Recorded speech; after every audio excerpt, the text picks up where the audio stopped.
Boris Johnson survives as Britain's Prime Minister, but he suffers a substantial rebellion among his Conservative MPs.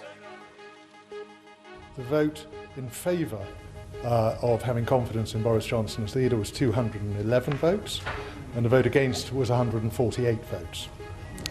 And therefore, I can announce that the Parliamentary Party does have confidence.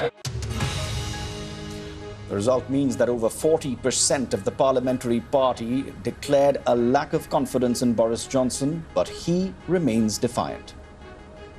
I think it's a convincing result, a decisive result, and what it means is that as a government we can move on and focus on the stuff that I think really matters.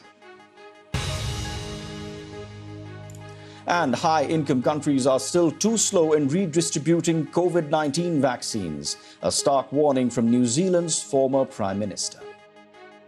Sri Lanka's embattled president, Gotabaya Rajapaksa, has insisted that he will serve his remaining 2 years in office. The president has been facing weeks of protests calling for him to resign.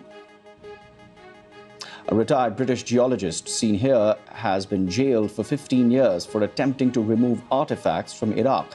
66-year-old Jim Fitton collected 12 stones and shards of broken pottery during a recent geology and archaeology tour of the country.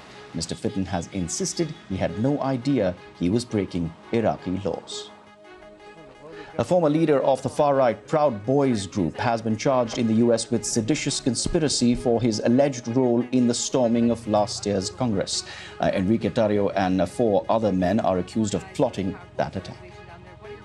The UN's climate change chief says efforts to tackle global warming can help create unity between nations at a time of conflict.